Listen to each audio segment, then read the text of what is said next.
सबकी खुशी का है ख्याल, क्या है उसके दिल का हाल। मिलिए अनुपमा से।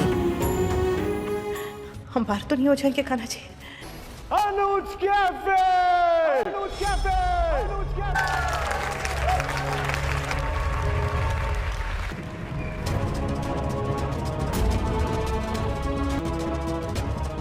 अनुपमा जी, इसलिए आप आउट हो गई है।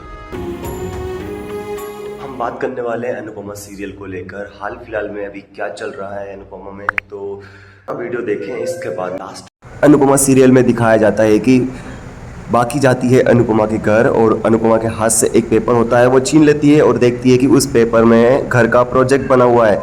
ये देखकर बाकी अनुपमा को बोलती है कि तुम अपना घर बनाने की सोच रहे हो, अगर इस कंपटीशन में तुम जीत जाते हो तो सिर्फ तुम अपना घर के बारे में सोचोगी।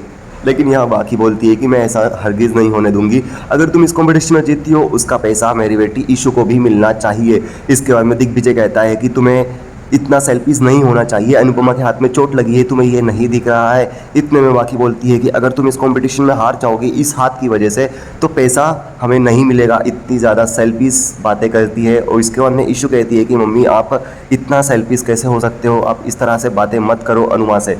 यहाँ पर बहुत ज़्यादा यहाँ बहसबाजी होती है। इसके बाद में आगे दिखाया जाता है कि दिग्विजय बाकी को बोलता है कि पैसों के बारे में बाद में सोचना, पहले यहाँ पर कंपटीशन को जीतना भी है, अगर नहीं जीत पाए तो पैसे कहाँ से आएंगे, तुम इतना सेल्फिशली बातें कैसे कर रही हो। यहाँ पर बाकी को काफ़ी ज़्यादा दिग्विजय सुनाता है। और आगे दिखाया जाता है कि आगे देखने को मिलता है कि यहाँ पर राही टेम्परेचर देखती है जहाँ प्रेम को बहुत ज़्यादा बुखार होता है। इसके बाद में राही बोलती है कि तुम इस कंपटीशन में पार्टिसिपेट मत करो, तुम्हें बहुत ज़्यादा बुखार है, तुम्हें रेस्ट की बहुत ज़्यादा ज़रूरत है, तुम इस कंपटीशन में पार्टिसिपेट नहीं करना चाहिए, तुम्हें 104 टेम्परेचर बुखार है। इतने में प्रेम की नींद खुल जाती है और देखता है कि ये तो एक बुरा सपना है और कहता है कि मुझे अनुपमा को कैसे भी करके हराना है। उसे पता चलता है कि अनुपमा के हाथ में चोट लगी है, अगर अनुपमा इस कंपटीशन से बाहर हो जाएगी तो मेरा सपना अधूरा रह जाएगा। कहीं ना कहीं वो चाहता है कि मुझे इस कंपटीशन में अनुपमा को हराना है, तभी मेरी असली जीत होगी। कहीं ना कहीं अनुपमा को लेकर बहुत ज़्यादा ये गुस्से में होता है और कहता है कि मुझे अनुपमा को किसी भी हालत में हराना है, तभी मेरी असली जीत होगी।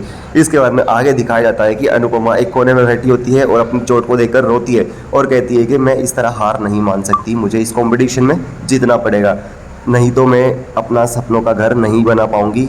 अनुपमा यहाँ खुद को हौसला देती है आगे कंपटीशन में कंटिन्यू रहने के लिए। आगे क्या होता है अनुपमा सीरियल में, खुशी का है ख्याल, क्या है उसके दिल का हाल। मिलिए अनुपमा से। कैसा लगा आज का एपिसोड? इस कहानी को काफ़ी ज़्यादा तरीके से रिप्रेजेंट कर रहे हैं सीरियल वाले। एंड आगे क्या होता है नेक्स्ट एपिसोड में मैं बताता हूँ। क्या है उसके दिल का हाल। मिलिए अनुपमा से।